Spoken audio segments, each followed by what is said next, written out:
آج کا دن یکم محرم الحرام اسلامی سال کا پہلا دن تصور کیا جاتا ہے، اس مناسبت سے کہ رسول اللہ صلی اللہ علیہ وآلہ وسلم نے ذوالحجہ کے مہینہ میں مکہ سے مدینہ ہجرت فرمائی تھی، اور حضرت عمر بن خطاب رضی اللہ تعالی عنہ نے صحابہ اکرام کے درمیان مشاورت کے بعد جب اسلامی سال اور اسلامی کیلنڈر کا آغاز کرنا چاہا تو یہ طے پایا کہ جس دن مسلمانوں نے پہلی اسلامی ریاست کی بنیاد رکھی تھی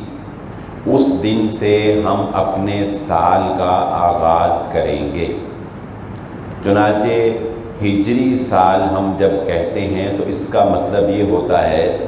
کہ نبی صلی اللہ علیہ وآلہ وسلم کو ہجرت کیے ہوئے اتنے سال گزر گئے، اور اس ہجری سال سے آغاز کیا گیا، اور چونکہ ہجرت کرنے کے بعد جو پہلا مہینہ مدینہ میں آیا وہ محرم الحرام کا مہینہ تھا، اس لیے یکم محرم الحرام سے سال کا آغاز ہوا، اور ہجری سالوں سے مسلمانوں کا سال جو ہے وہ شروع ہوا۔ یہ حضرت عمر بن خطاب رضی اللہ تعالیٰ عنہ کے دور خلافت میں مسلمانوں میں رائج کیا گیا۔ اس سے پہلے عیسوی سال چلتا تھا۔ آج بھی جو اب ہم 2020 جو ہم گزار رہے ہیں یہ عیسوی سال ہے۔ عیسوی سال کا آغاز حضرت عیسیٰ علیہ السلام کی پیدائش سے ہوا، یعنی جب ہم 2020 کہتے ہیں تو اس کا مطلب یہ ہوتا ہے کہ حضرت عیسیٰ علیہ السلام کو پیدا ہوئے 2020 سال گزر چکے ہیں۔ اسی طرح ایک مناسبت قمری اور شمسی کی بھی ہے۔ جو عیسوی سال ہیں وہ اپنی کاؤنٹنگ شمسی اعتبار سے کرتے ہیں، یعنی سورج کی مناسبت سے،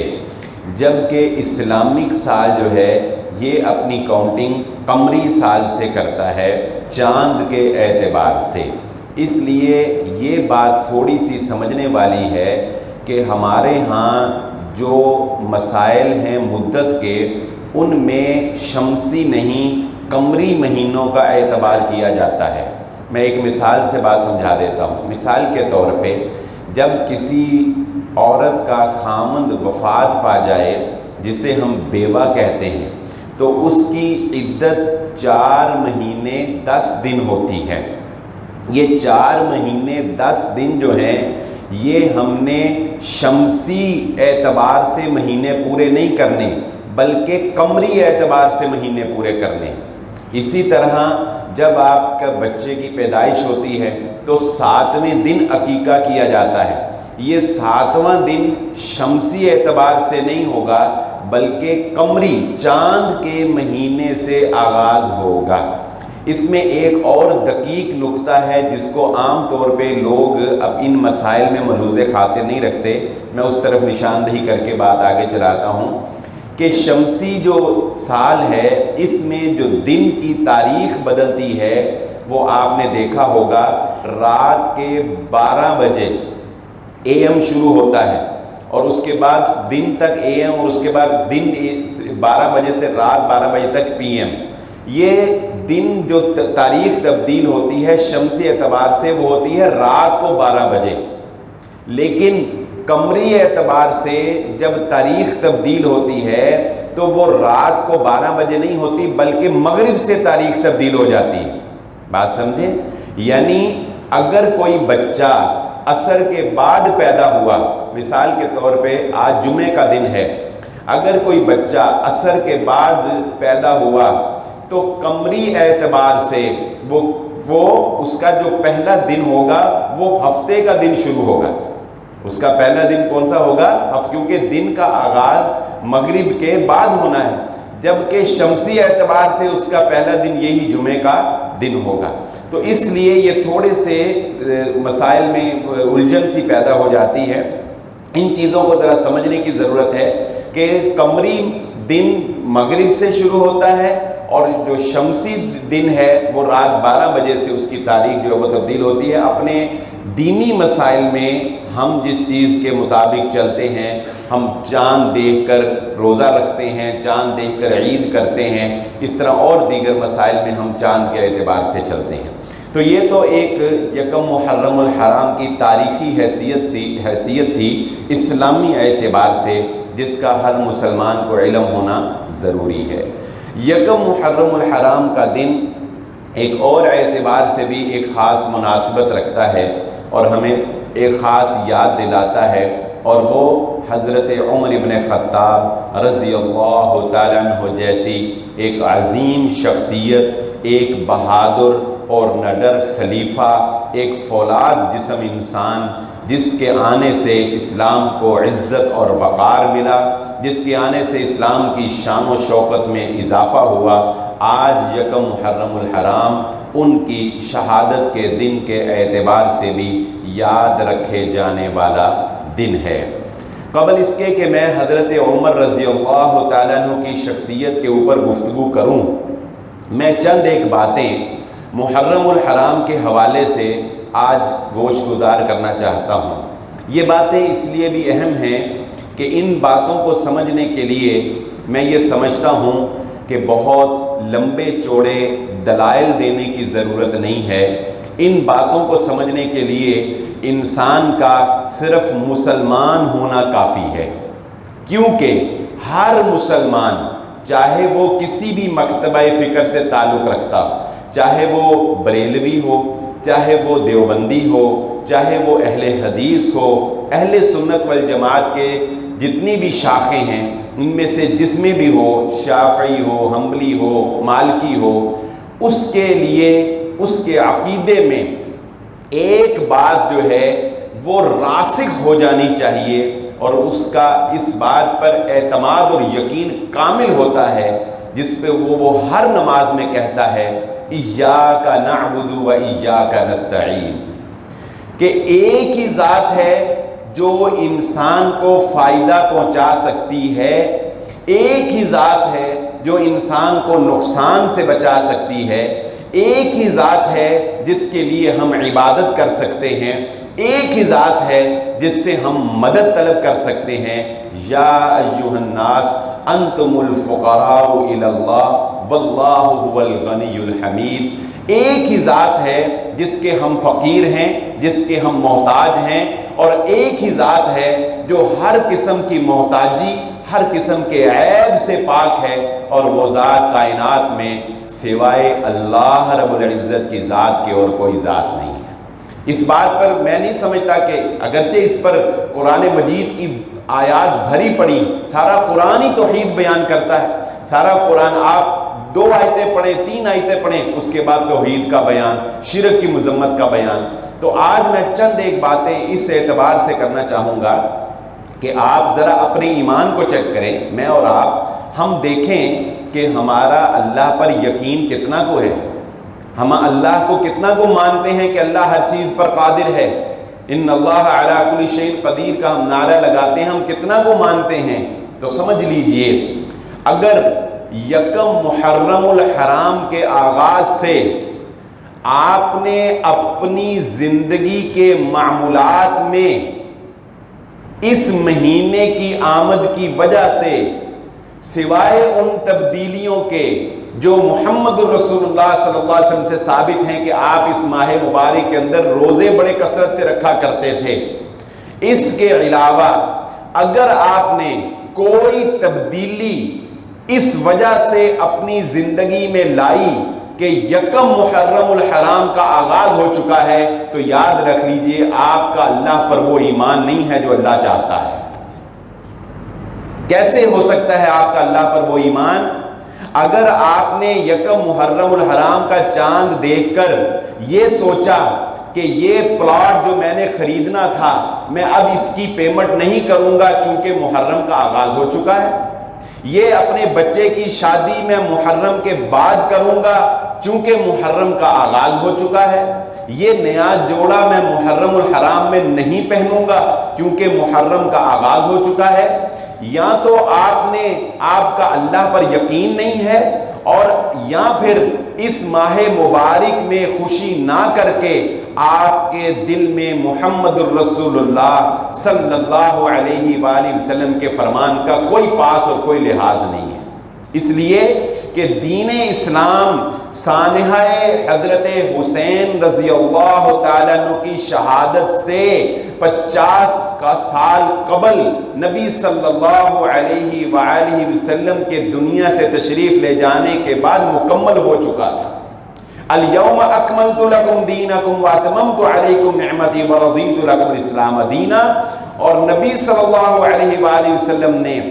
امتیوں کو یہ تعلیم دی کہ کوئی بھی بڑے سے بڑی شہادت، کوئی بھی بڑے سے بڑا سانحہ، کوئی بھی بڑے سے بڑا انسان دنیا سے چلا جائے، خواہ وہ خود محمد الرسول اللہ صلی اللہ علیہ وسلم کی شخصیت ہی کیوں نہ ہو، 3 دن سے زیادہ اس بندے کے لیے سوگ کا اہتمام کرنا شریعت اس کی اجازت نہیں دیتی۔ غم تو ساری زندگی انسان کو نہیں بھولتا، شریعت یہ نہیں کہتی کہ غم بھول جاؤ، غم نہیں بھولتا۔ کسی کی جوان اولاد چلی جائے، کسی کا باپ چلا جائے، کسی کا بھائی چلا جائے، شریعت کیا کہتی ہے؟ 3 دن کے بعد اس کو یاد نہیں کرنا؟ نہیں، غم تو ساری زندگی انسان اپنے دل میں رکھتا ہے، لیکن 3 دن کے بعد اظہار غم نہیں کرنا، 3 دن کے بعد کوئی ایسا اہتمام نہیں کرنا جس سے یہ پتہ چلے کہ تم غم کا اظہار کر رہے ہو، اہتمام کر رہے ہو۔ تو حضرت حسین رضی اللہ تعالیٰ عنہ کی شہادت کا جو سانحہ ہے، یقیناً ہر آنکھ اشکبار اور ہر دل افسردہ ہے، لیکن شریعت محمدیہ صلی اللہ علیہ وسلم اس کی اجازت نہیں دیتی کہ اس کی وجہ سے ہم محرم الحرام کو سوگ کا مہینہ قرار دے دیں۔ یہی کافی نہیں ہے، اس سوگ میں ہم اس انتہا تک بھی پہنچ جاتے ہیں کہ ایسے لوگ بھی دیکھنے میں ملتے ہیں کہ خامن اپنی بیویوں کو ان کے ماں باپ کے گھر بھیج دیتے ہیں، کیوں کہ محرم کے مہینے کا آغاز ہو چکا ہے، میاں بیوی کا تعلق یہ خوشی پر دلالت کرتا ہے اور ہمیں اس مہینے میں خوشی نہیں کرنی ہے، لہذا میں اپنے جذبات پر قابو نہ پا کر کہیں تمہارے ساتھ تعلق نہ بنا لوں، لہذا تم اپنے ماں باپ کے گھر چلی جاؤ۔ یہ ہماری حالت ہے جو ہم اللہ پر یقین رکھتے ہیں۔ اسی طرح یہی کافی نہیں ہے، جب شیطان عقیدے کے اندر بگاڑ پیدا کرتا ہے تو لوگ یہ بھی سمجھنے لگ جاتے ہیں کہ نعوذ باللہ اگر ہم نے محرم الحرام کے اندر اور اس کے ساتھ سفر کا مہینہ بھی شامل کر لیں جو اس کے بعد آنے والا ہے، اگر ان 2 مہینوں کے اندر ہم نے کوئی نیا کام کیا، ہم نے کوئی خوشی کی، ہم نے کوئی سیلیبریشن کی، تو نعوذ باللہ ہماری اس خوشی کے اندر کوئی نہ کوئی خرابی آ جائے گی کیونکہ ہم نے محرم کے اندر یہ کام کیا ہے۔ بتائیے، یہ عقیدے، یہ نظریے کسی مسلمان کے، اس مسلمان کے جو اللہ کی ذات کے اوپر یقین رکھتا ہو، نہیں ہو سکتے۔ اسی طرح اگر محرم الحرام کے آغاز پر یہ بات ذہن نشین رکھیں، یہ ہندوؤں کا شعار ہے، کسی کی فوتگی پر، کسی کے مرنے پر خاص قسم کا لباس پہننا، یہ ہندوؤں کے ہاں رواج ہے کہ جب ان کے ہاں کوئی مرتا ہے تو ان کے مرد اور عورت خاص طور پر سفید لباس پہنتے ہیں، اور یہ ان کا مذہبی شعار ہے، یاد رکھیں۔ اگر آج بھی کوئی کسی کے مرنے پر سفید جوڑا پہنے، کوئی عورت یا مرد اس لیے کہ اس گھر میں مرگ ہوئی ہے سفید جوڑا پہن کے جانا ہے، تو وہ اس زد میں آئے گا کہ نبی صلی اللہ علیہ وسلم کے فرمان کے مطابق من تشبہ بقوم فہو منہ،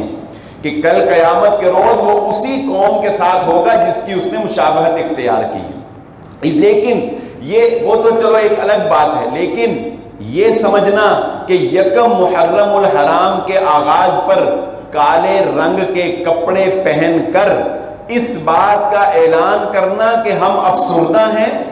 اور ڈارک کالا رنگ یہ افسردگی سوگ کے اوپر دلالت کرتا ہے، یہ سوگ کا اظہار کرنا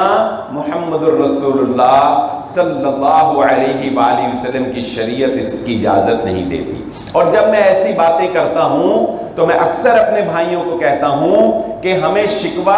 اپنوں سے ہے، غیروں سے نہیں ہے۔ یہ باتیں میں اپنوں کے لیے کر رہا ہوں، یہ باتیں میں اپنے مسلک اہل حدیث کے لیے کر رہا ہوں، یہ باتیں میں اپنے دیوبندی، اپنے بریلوی حضرات کے لیے کر رہا ہوں، اہل سنت والجماعت کے لیے کر رہا ہوں۔ جو اہل تشیع کا چیپٹر ہے وہ تو چیپٹر ہی الگ ہے نا، ان سے تو ہمارا شکوہ ہی نہیں بنتا، ان کی تو پٹری ہی الگ ہے، راستہ ایک الگ ہے، ان کے حدیث لینے کا طریقہ، ان کے وہ ایک الگ بحث ہے۔ اس پر بھی میں نے ایک دفعہ جمعہ پڑھایا تھا کہ ہمارے اور ان کے اختلافات دراصل ہے کیا، لیکن شکوہ تو اپنوں سے ہے نا، جو اپنے آپ کو اہل سنت والجماعت کہیں، جو صحابہ کی ہر بات کو، ہر حرف کو عادل مانے، جو مانے اس بات کو کہ صحابی سارے عادل ہیں، کسی صحابی کے بارے میں نازیبا کلمہ نہیں کہا جا سکتا، ان سے ہمیں یہ شکوہ ہے کہ وہ کیوں ان دنوں کے اندر تعزیے نکالتے ہیں۔ ملتان کے اندر 100 کے سے بھی زائد، میرے پاس ایک ملازم تھا ملتان کا، مجھے اس لیے اس بات کا پتہ ہے، اس نے بتایا 100 سے بھی زائد شاید تعزیے جو ہیں وہ ملتان کے اندر نکالے جاتے ہیں، اور وہ تعزیے 95% جو ہے وہ اہل سنت والجماعت کے لوگ نکالتے ہیں، اہل تشیع نہیں نکالتے ہیں۔ اہل سنت والجماعت کے لوگ وہ تعزیہ نکال رہے ہیں۔ یہ تعزیہ بنانا، اور پھر اس سے اور آگے چلے جائیے، افسوس ہوتا ہے کہ دیکھا دیکھی ہم لوگ اپنی نوجوان نسل کو ایجوکیٹ نہیں کرتے، ان کو گائیڈ نہیں کرتے پراپر، ان کو بتاتے نہیں ہیں کہ یہ چیز کیا ہے، یہ چیز ناجائز ہے، یہ چیز حرام ہے، شریعت اس کی اجازت نہیں دیتی۔ آپ دیکھیں گے ہمارے اہل سنت والجماعت کے نوجوان ان کے موبائل کے اوپر، فیس بک کے سٹیٹس پر، واٹس ایپ کے سٹیٹس پر، انسٹاگرام پر، یوٹیوب پر، جہاں جہاں بھی سوشل میڈیا ہے، وہ بھی دیکھا دیکھی مرثیے اپلوڈ کر رہے ہوتے ہیں۔ مرثیہ کیا ہے؟ مرثیہ کیا ہے؟ غم کا اظہار، حضرت حسین رضی اللہ تعالیٰ عنہ کے ساتھ غم کا اظہار۔ لیکن وہی بات جو میں نے پہلے کہہ دی کہ مرثیہ، ہمارے جتنے بھی مرثیہ آپ سنیں گے ان کے اندر شدید غلو پایا جاتا ہے، شدید شرک کی آمیزش ان کے اندر پائی جاتی ہے، اور بسا اوقات دبے الفاظ میں صحابہ کی توہین پائی جاتی ہے مرثیوں کے اندر، لیکن ہمیں سمجھ ہی نہیں آتی، کیونکہ ساتھ میوزک چل رہا ہوتا ہے، ساتھ آواز ذرا اچھی لے کے ساتھ بنائی ہوئی ہوتی ہے، تو جیسے ہم قوالی لوڈ کر لیتے ہیں، جیسے ہم گانے سن لیتے ہیں، ایسا ہی ہم مرثیے بھی صرف مزہ لینے کے لیے سن رہے ہوتے ہیں۔ انٹرٹینمنٹ کی انٹرٹینمنٹ، ثواب کا ثواب۔ بعض لوگ جو ہیں وہ یہ لچھے دار تقریریں اور یہ بڑی لے والی تقریریں، وہ پتہ کیوں سنتے ہیں؟ میں تنقید نہیں کر رہا، میں ایک صرف اصلاح کی بات کر رہا ہوں۔ وہ پتہ کیوں سنتے ہیں؟ وہ اس لیے سنتے ہیں کہ انٹرٹینمنٹ بھی ہو جائے گی، ثواب بھی مل جائے گا۔ کوئی ڈرامہ دیکھیں گے تو گناہ ہوگا، کوئی اور جوک وغیرہ کی بات کریں گے تو گناہ ہوگا، چلو تقریر سن لیتے ہیں لچھے دار قسم کی جس میں راگ رانیاں بھی ہوں، چلو اس میں کیا ہوگا، ذرا دل پشوری بھی ہو جائے گی اور گناہ بھی نہیں ہوگا، ثواب ہو جائے گا۔ اسی طرح ہم لوگ یہ مرثیے بھی اسی نظریے سے ہم لگا لیتے ہیں کہ چلو وہ کانوں کو جو میوزک کی عادت پڑی ہوئی ہے وہ بھی پوری ہو جائے گی، اور یہ کون سا گانا ہے، یہ مرثیہ ہے۔ ایسا نہیں کریں۔ شریعت، دین اسلام، محمد الرسول اللہ صلی اللہ علیہ وآلہ وسلم کا دین ہمیں اس بات کی اجازت نہیں دیتا ہے۔ اس سے بھی آگے چلے جائیے، اس سے بھی اگلا سٹیپ جو ہے، یہاں پر میں ایک اور بات بھی آج انشاءاللہ آپ کے لیے واضح کر دوں گا کہ یہ 9 اور 10 محرم الحرام جو ہمیں اگلے جمعے انشاءاللہ اس کی فضیلت بتاؤں گا کہ اس 9 اور 10 محرم الحرام کا تو روزہ رکھنے کی ہمیں تلقین محمد الرسول اللہ صلی اللہ علیہ وآلہ وسلم نے کی ہے، لیکن ہم 9 محرم الحرام کو اور 10 محرم الحرام کو اور ان 1 سے لے کے 10 دن تک جو کوئی بھی اس میں حلیم پکا رہا ہے، اس میں جو ہے وہ کوئی دعوت، کوئی دیگیں پکا رہا ہے، کوئی بریانی پکا رہا ہے، کوئی سبیل لگا رہا ہے. اور کیوں یہ سارا کچھ کر رہے ہیں؟ کیوں؟ جو ہم اہل تشیع ہیں وہ تو حضرت حسین رضی اللہ تعالیٰ عنہ کے نام پر کرتے ہیں، وہ تو ان کے اللہ کے علاوہ ان کے نام پر دیتے ہیں. لیکن ہمارے ہاں بھی یہ بات مشہور ہے کہ نیاز حسین رضی اللہ تعالیٰ عنہ. تو اس بات کو ذرا سمجھ لیجئے، یہ تھوڑی سی سمجھنے والی بات ہے. ہاں ہم ہر چیز کو حرام قرار نہیں دیتے بغیر دلیل کے. کسی چیز کو حرام قرار دینے کے لیے آپ کے پاس بڑی ٹھوس دلیل ہونی چاہیے، بڑی قطعی قسم کی نص ہونی چاہیے، پھر آپ کسی چیز کو حرام قرار دے سکتے ہیں. اور قرآن کی آیت کے مطابق وما اہل، جس پر نام لیا گیا لغیر اللہ، اللہ کے علاوہ کسی اور کا، جو اللہ کے علاوہ کسی اور کے نام پر دی گئی وہ حرام ہے. اس کے حرام ہونے میں علماء کرام کے مابین کوئی دو آرا نہیں ہے کہ جو بندہ یہ کہے کہ یہ فلاں چیز، یہ فلاں بکرا جو ہے یہ میں نے فلاں پیر کے نام پر دیا، یہ میں نے فلاں آستانے پر دیا،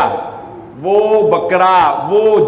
دیگ، وہ حلیم، وہ مسلمان کے لیے کھانا جائز نہیں ہے، وہ حرام ہو جاتا ہے. ایک ہے بدعت. بدعت کا کھانا اس طرح حرام اگرچہ نہیں ہے، لیکن بدعت کے اندر شریک ہونا، بدعت کے ساتھ تعاون کرنا، بدعت کے اندر حوصلہ افزائی کرنا، شریعت اس بات کی اجازت نہیں دیتی. اللہ رب العزت فرماتے ہیں تعاونوا علی البر والتقوی ولا تعاونوا علی الاثم والعدوان. نیکی کے کاموں میں تعاون کرو لیکن گناہ کے کاموں میں ایک دوسرے سے تعاون نہ کرو. تو یہ جو تیسرے 40ویں 10ویں کے اوپر بات کو ذرا سمجھ لیجئے، فرق سمجھ لیجئے. جو یہ تیسرے 10ویں 7ویں 40ویں کے اوپر جو کھانا پکایا جاتا ہے وہ غیر اللہ کے نام پر نہیں ہوتا، وہ اصالِ ثواب کے لیے ہوتا ہے، وہ بدعت میں آتا ہے، وہ بدعت میں شمار ہوتا ہے. اس کا حرام ہونا اس طرح حرام نہیں ہے جس طرح غیر اللہ کے لیے کوئی چیز دی جاتی ہے وہ حرام ہے. تو وہ کم درجے کا ہے، تعاون اس میں بھی نہیں کرنا آپ نے. لیکن یہ جو حضرت حسین رضی اللہ تعالیٰ عنہ کے نام پر دیا جائے گا، جو غیر اللہ کے نام پر دیا جائے گا، وہ حرام ہے. اور کوئی بندہ اگر یہ کہے 9 کو دے کر اور 10 کو دے کر کہ میری نیت جو ہے وہ یہ نہیں ہے کہ میں حضرت حسین رضی اللہ تعالیٰ عنہ کے نام پر دوں، میں اللہ کے نام پر ہی دے رہا ہوں. لیکن پھر اس سے یہ سوال کیا جا سکتا ہے کہ بتاؤ کیا محمد الرسول اللہ صلی اللہ علیہ وسلم نے صدقہ کرنے کے لیے 9 اور 10 کا دن مخصوص کیا ہے؟ کیا صدقہ کرنے کے لیے، غریبوں کو کھلانے کے لیے 9 کا ہی دن ہے؟ اور حلیم کے پیچھے ایک اور کنسیپٹ بھی تو ہے، حلیم ہی کیوں پکاتے ہیں؟ حلیم ہر بات کے پیچھے کوئی نہ کوئی نظریہ ہوتا ہے. حلیم اس لیے پکاتے ہیں، یہ تصور پیش کرتے ہیں کہ اس قافلے کے پاس آخری وقت میں کھانے کے لیے کچھ نہیں بچا تھا، تو جس کے پاس جو کچھ بھی تھوڑا بہت پڑا تھا وہ سارا کچھ لا کے اس نے ایک جگہ پہ اکٹھا کیا اور اس سارے کو مکس کر کے پکایا، اور جو پکا وہ انہوں نے قافلے والوں نے کھا لیا. اس لیے حلیم پکاتے ہیں کہ سارے قسم کی دالیں دولیں اکٹھی کر کے وہ ڈال کر حلیم پکتی ہے، اس تصور کی وجہ سے حلیم پکاتے ہیں. تو بتائیں پھر یہ زبان سے کہہ دینا کہ میں اس پر اعتقاد نہیں رکھتا، ٹھیک ہے وہ تمہارا اور اللہ کا معاملہ ہے، ہم اس میں کوئی بات نہیں کرتے، لیکن ظاہر تو یہی بتاتا ہے کہ تمہارا عمل کہ 9 کو کرنا اور 10 کو کرنا، خاص کر کے کرنا، شریعت اس کی اجازت نہیں دیتی. یہ اصول ذہن نشین رکھ لیں. کسی بھی عبادت کو جب آپ خاص کر کے کرتے ہیں، خاص دن، خاص رات، خاص وقت کے ساتھ اجتماعی طور پر جب آپ کسی عبادت کو جوڑتے ہیں تو اس کے لیے آپ کے پاس محمد الرسول اللہ صلی اللہ علیہ وآلہ وسلم کی مہر ہونی چاہیے، تصدیق ہونی چاہیے محمد الرسول اللہ صلی اللہ علیہ وسلم کی. تو ہم اپنے دائیں بائیں انشاءاللہ ضرور دیکھیں کہ ہمارے دائیں بائیں اگر ایسے اعمال لو، اور میں آپ کو سچی بات بتاؤں، آپ مشاہدہ کر کے دیکھ لیں، ہمارے بہت سے بھائی جو ہے نا، یقین مانیں وہ صرف دیکھا دیکھی اور صرف شوقہ شوقی کر لیتے ہیں. یقین مانیں انہیں پتہ نہیں ہوتا, انہیں یہ نہیں کہ ان کے پیچھے کوئی عقیدہ نہیں. میں خود بچپن میں کبھی سوچتا ہوں, میں نے خود بچپن میں, میرے دادا اہل حدیث, میرا باپ اہل حدیث, میرا اپنا جو دادکا کا خاندان ہے سارے اہل حدیث. میں بچپن سے, میرا خیال ہے کہ میں 15-16 سال کا تھا جب جامعہ سلفیہ میں پڑھا ہوں. مگر میں آپ کو مزے کی بات بتاؤں, میں نے خود زندگی میں ایک مرتبہ سبیل لگائی. اب آپ کہیں گے کیوں؟ پتہ ہی نہیں تھا. والد صاحب دبئی ہوتے تھے تو پتہ ہی نہیں تھا, ایسے ہی دوستوں کے ساتھ چلو جی سبیل لگائیں جی, چلو جی او جی محلے کے نکر پہ بیٹھ کے ٹب لگا کے سبیل, پتہ ہی نہیں تھا, کسی نے بتایا نہیں. تو بہت سے میرے نوجوان لڑکے بھائی جو ہیں انہیں پتہ نہیں ہوتا, وہ شوقہ شوقی ثواب سمجھ کے, اور مزہ بھی آتا ہے ہر ایک کو روکے, ٹھہر جاؤ پانی پلا, ٹھہر جاؤ پانی پلا, ذرا شغل بھی لگ جاتا ہے نا. تو شغل ضرور لگائیں, ہم شغل سے منع نہیں کرتے, مگر شغل کے پیچھے یہ بھی دیکھ لیں کہ کہیں محمد الرسول اللہ صلی اللہ علیہ وآلہ وسلم کی شریعت, نبی صلی اللہ علیہ وآلہ وسلم کے دین اور طریقے سے کہیں وہ ٹکراتا نہ. بات اگر ہم کریں حضرت عمر ابن خطاب رضی اللہ تعالیٰ عنہ کی شخصیت کی, تو 2 باتیں میں آپ کے سامنے رکھتا ہوں اور اس کے بعد ان کی شہادت کا واقعہ بیان کرتا ہوں. بیعت رضوان تاریخ کے اندر ایک بہت زبردست بیعت ہوئی جس میں شرکت کرنے والے صحابہ کو اللہ رب العزت نے اپنی رضا کا پروانہ جاری کر دیا, اس لیے اس کو بیعت رضوان کہا جاتا ہے. اس کا پس منظر کچھ یوں ہے کہ مسلمان عمرہ کرنے کی غرض سے مکہ جا رہے تھے, راستے میں ان کا راستہ روک لیا گیا. مختصر یہ کہ صلح حدیبیہ ہوئی. صلح حدیبیہ ہونے سے پہلے مذاکرات کے لیے اللہ کے نبی صلی اللہ علیہ وآلہ وسلم نے حضرت عثمان غنی رضی اللہ تعالیٰ عنہ کو مکے والوں سے مذاکرات کرنے کے لیے بھیجا. اس کی وجہ یہ تھی کہ حضرت عثمان بنو امیہ خاندان سے تھے, اور وہاں پر بنو امیہ خاندان کا جاہ و جلال ابھی قائم تھا, کیونکہ اس وقت ان کو کمانڈ ابو سفیان کر رہے تھے رضی اللہ تعالیٰ عنہ, جو فتح مکہ پہ مسلمان ہوئے, وہ بھی بنو امیہ خاندان سے تعلق رکھتے تھے. تو اس مناسبت سے حضرت عثمان کو بھیجا گیا. جب حضرت عثمان کو بھیجا گیا تو اندر سے کسی نے افواہ پھیلا دی کہ حضرت عثمان غنی رضی اللہ تعالی عنہ کو شہید کر دیا گیا ہے. تب اللہ کے نبی صلی اللہ علیہ وآلہ وسلم نے, آپ ذرا ایمان کا اندازہ لگائیں, مسلمان اسلحے کے ساتھ نہیں آئے, طاقت کے ساتھ نہیں آئے, عمرہ کرنے آئے ہیں چادریں پہن کر, ساتھ جانور ہیں, لیکن ایک درخت کے نیچے نبی صلی اللہ علیہ وسلم کھڑے ہو گئے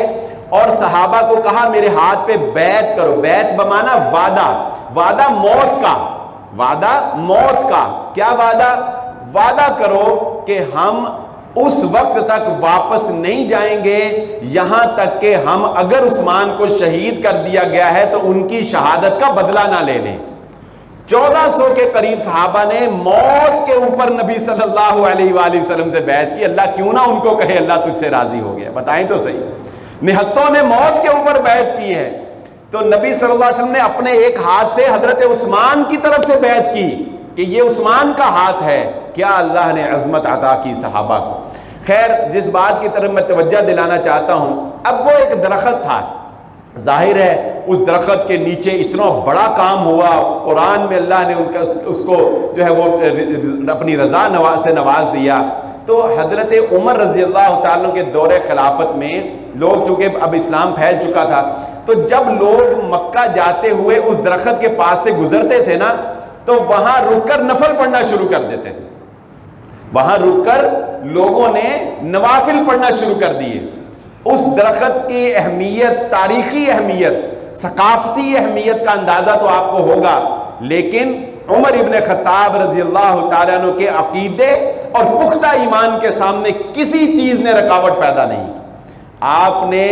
اسی وقت حکم دیا کہ اس درخت کو کٹوا دیا جائے, اس بیعت رضوان والے درخت کو کاٹ دیا جائے. چنانچہ حضرت عمر رضی اللہ تعالیٰ عنہ کے حکم پر اس درخت کو کٹوا دیا گیا. کیوں؟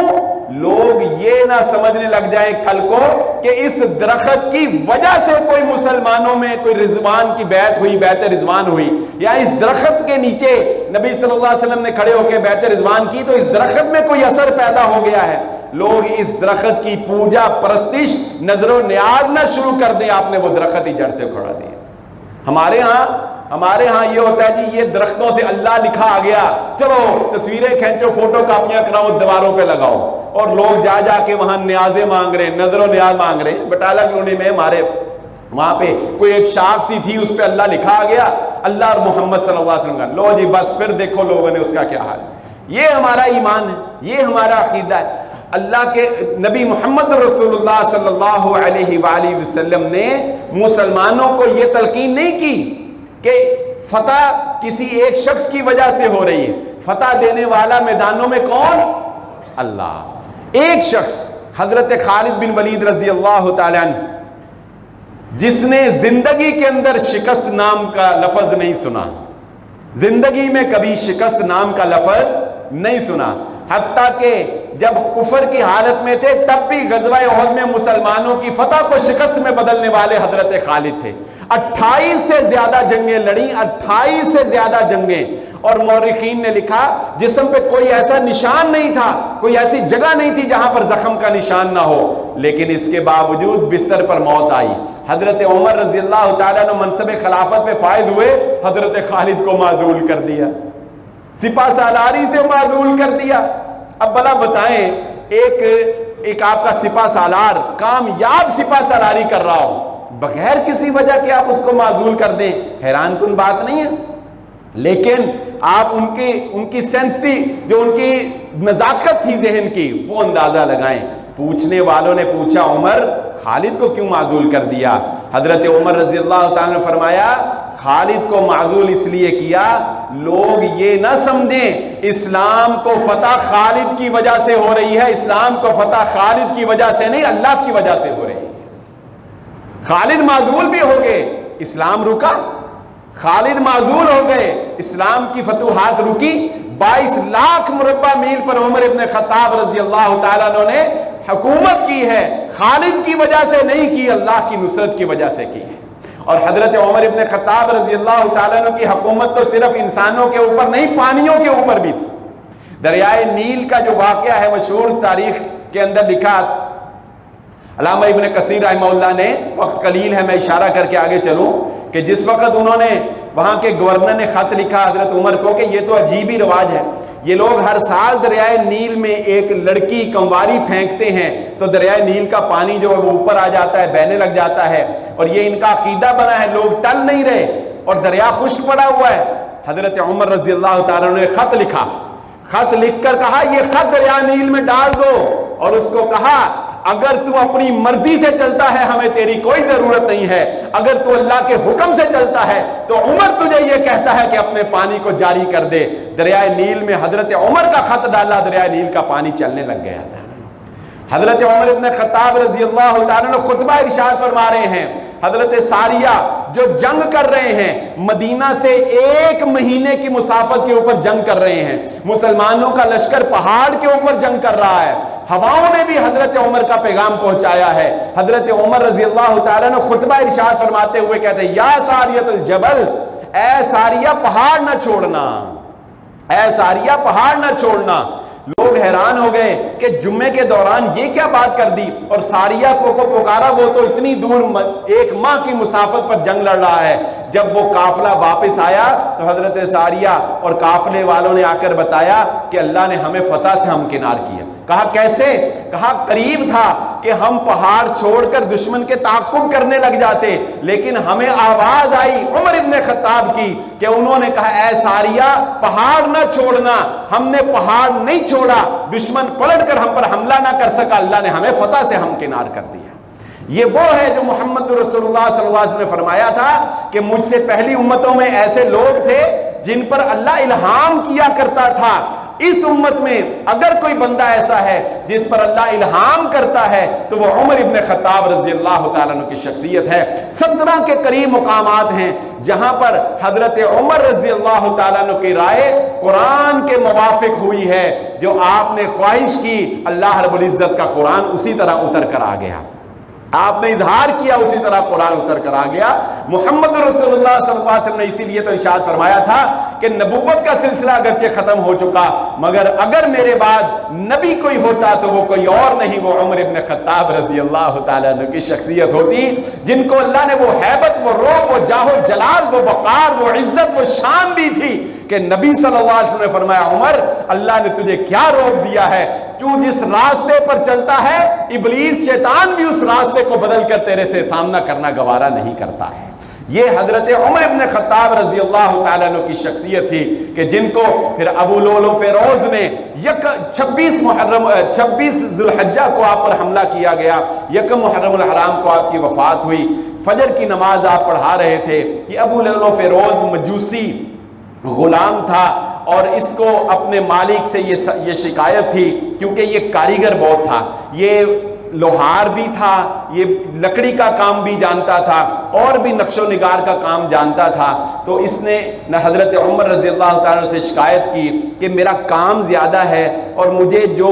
کفالت دینی پڑتی ہے اپنے مالک کو وہ زیادہ ہے، تو مجھے میرا جو کفالہ ہے، جو ماہانہ میں یہاں رہنے کا ایک کفیل کو خرچہ دیتا ہوں وہ مجھ سے دیا نہیں جاتا۔ حضرت عمر نے چھان بین کی تو حضرت عمر نے کہا 6 درہم دیتا تھا ماہانہ، تو حضرت عمر نے کہا کہ تو بڑا کاریگر ہے، تو زیادہ کما رہا ہے اور بہت تھوڑے دے رہا ہے، لہذا تیرے اوپر کوئی ظلم نہیں ہو رہا۔ حضرت عمر رضی اللہ تعالیٰ نے یہ فیصلہ کیا، لیکن اس بدبخت کو یہ فیصلہ منظور نہیں تھا اور اس نے اس مجلس میں کہا عمر کے عدل سے ساری دنیا نے انصاف پایا سوائے میرے۔ یہ اس کی بدبختی تھی، یہ اس کی نادانی تھی۔ حضرت عمر رضی اللہ تعالیٰ عنہ نے اس کو کہا اچھا ایک کام کرو، میرے لیے ایک چکی بنا دو، سنا ہے تم چکی کے بڑے ماہر ہو، میرے لیے ایک چکی بنا دو۔ تو اس نے جاتے ہوئے کہا عمر میں آپ کے لیے ایسی چکی بناؤں گا کہ دنیا یاد کرے گی۔ حضرت عمر نے کہا، جب وہ چلا گیا حضرت عمر نے اپنے ساتھیوں کو کہا یہ مجھے قتل کی دھمکی دے کر گیا ہے۔ آپ نے خواب دیکھا جس میں ایک مرغا آپ کے اوپر حملہ آور ہو رہا تھا۔ آپ نے صحابہ سے پوچھا کہ مجھے یہ خواب آیا ہے، صحابہ نے اس کی تعبیر یہ فرمائی عمر آپ کے اوپر کوئی غیر مسلم حملہ کرے گا۔ حضرت عمر رضی اللہ تعالیٰ عنہ اپنی زندگی میں دعا کیا کرتے تھے اللہم ارزقنی شہادہ، اے اللہ مجھے شہادت کی موت نصیب فرما اور اپنے نبی کے شہر مدینہ میں موت نصیب فرما۔ اور صحابہ کہتے تھے ہم حیران ہوتے تھے کہ مدینے میں موت کیسے آئے گی۔ پھر وہ فجر کی نماز تھی کہ 2 دھاری خنجر سے ابو لولو فیروز نے امامت کرواتے ہوئے حضرت عمر ابن خطاب رضی اللہ تعالیٰ عنہ کے اوپر حملہ کیا، آپ کے پیٹ کے اوپر اس نے وار کیا اور بھاگتے ہوئے 13 صحابہ کو اس نے زخمی کیا۔ اور اس بدبخت نے، یہ راز آج تک فاش نہ ہو سکا کہ اس بدبخت نے یہ حملہ اپنی مرضی سے کیا یا اس کے پیچھے کوئی بیرونی طاقتیں اور قوتیں تھیں، کیوں اس نے یہ حملہ کیا، یہ راز آج تک فاش نہ ہو سکا، اس لیے کہ اس بدبخت نے جب صحابہ نے اس کو گرفتار کر لیا، اس کے اوپر چادر ڈال لی، تو اسی 2 دھاری خنجر سے اس نے اپنے اوپر وار کر کے اپنے آپ کو خود جہنم واصل کر دیا۔ حضرت عمر رضی اللہ تعالیٰ عنہ کا زخم جو ہے وہ اتنا گہرا تھا، طبیب نے آپ کو جب دودھ پلایا تو وہ دودھ جو ہے وہ آپ کے پیٹ کے اس زخم سے باہر آ گیا۔ جب وہ دودھ باہر آ گیا تو طبیب نے کہا یہ زخم بار آور نہیں ہو سکے گا اور آپ اسی زخم میں اپنے خالق حقیقی سے جا ملیں گے۔ تب تاریخ نے ایک اور عدل کا منظر دیکھا، ایک اور عاجزی کا پیکر دیکھا، اور وہ کیا کہ حضرت عمر نے اپنے بیٹے کو بلایا، عبداللہ جاؤ حضرت عائشہ صدیقہ رضی اللہ تعالی عنہا سے پوچھو کہ عمر اپنے ساتھیوں کے ساتھ، محمد الرسول اللہ صلی اللہ علیہ وسلم کے ساتھ اور ابو بکر صدیق کے ساتھ دفن ہونا چاہتا ہے، چونکہ وہ عائشہ کا حجرہ ہے اور عائشہ کی اجازت کے بغیر چاہے میں خلیفہ ہوں، چاہے میں اتنی بڑی سلطنت کا مالک ہوں، مگر ایک حجرے میں دفن ہونے کے لیے مجھے عائشہ سے اجازت کی ضرورت۔ جاؤ اور عائشہ رضی اللہ تعالی عنہ سے پوچھو، اور یہ نہ کہنا امیر المؤمنین اجازت مانگتے ہیں، کہنا عمر ابن خطاب اجازت مانگتے ہیں۔ میں خلیفہ ہونے کی حیثیت سے اجازت نہیں مانگ رہا، میں تو عمر ہونے کی حیثیت سے اجازت مانگ رہا ہوں۔ تو حضرت عائشہ کو جب حضرت عبداللہ نے یہ خواہش بتائی تو حضرت عائشہ نے فرمایا وہ جگہ تو میں نے اپنے لیے رکھ چھوڑی تھی، وہ جگہ تو میں نے کہ وہاں میرا باپ، میرا شوہر، لیکن کیا کروں، عمر جیسی شخصیت کو انکار ممکن نہیں ہے، عمر کو انکار ممکن نہیں ہے، اجازت دے دی۔ حضرت عبداللہ رضی اللہ تعالیٰ نے جب آ کر بتایا تو عمر رضی اللہ تعالیٰ نے فرمایا، اے میرے بیٹے، ساری زندگی کی محنت آج برابر ہو گئی، ساری زندگی جو میں نے محنت کی ہے آج اس کا پھل مل گیا مجھے کہ مجھے وہاں دفن ہونے کی اجازت مل گئی۔ لیکن کمال دیکھیے، کہا ابھی میری سانسیں چلتی ہیں، عمر کی ہیبت اور جلال اور رعب اور خلیفہ وقت کی شان ابھی باقی ہے، کیا پتہ عائشہ نے اس میں دب کر اجازت دے دی ہو، جب میری روح پرواز کر جائے میری میت کو ایک مرتبہ عائشہ کے گھر کے سامنے رکھنا اور دوبارہ اجازت طلب کرنا، اگر اجازت دے دیں تو پھر مجھے وہاں سپرد خاک کرنا۔ دوبارہ ایسا کیا گیا، آپ کی میت کو روکا گیا۔ عبداللہ ابن عمر نے دوبارہ پوچھا، عائشہ صدیقہ رضی اللہ تعالیٰ عنہا اجازت دیں تو ہم وہاں دفن کریں، اور پھر حضرت عائشہ نے اجازت دی اور حضرت عمر ابن خطاب رضی اللہ تعالیٰ عنہ کو اپنے دونوں ساتھیوں کے ساتھ وہاں سپرد خاک کیا گیا۔ اور حضرت علی رضی اللہ تعالیٰ عنہ نے فرمایا کہ مجھے یقین تھا، حضرت علی، ابو داؤد کی حدیث، حضرت علی رضی اللہ تعالیٰ نے فرمایا مجھے یقین تھا عمر یہاں دفن ہوں گے، اس لیے کہ میں نے نبی صلی اللہ علیہ وآلہ وسلم سے بارہا سنا، میں آیا ابو بکر اور عمر آئے، میں گیا ابو بکر اور عمر گئے، میں نے کیا ابو بکر اور عمر نے کیا، میں نے نبی صلی اللہ علیہ وسلم سے ہر وقت ان دونوں کا ساتھ سنا تھا، مجھے یقین تھا یہ ساتھ قیامت تک رہے گا۔ اور نبی صلی اللہ علیہ وآلہ وسلم جب قیامت والے دن اللہ رب العزت کی رحمت سے جنت کی طرف اٹھیں گے تو دائیں اور بائیں ہاتھ، جن ہاتھوں میں دو ہاتھ ہوں گے وہ ابو بکر صدیق اور عمر ابن خطاب رضی اللہ تعالیٰ عنہ کی شخصیت کے ہوں گے۔ اللہ رب العزت سے دعا ہے اللہ مجھے اور آپ کو جو کہا اور جو سنا سمجھنے کی اور عمل کرنے کی توفیق عطا فرمائے۔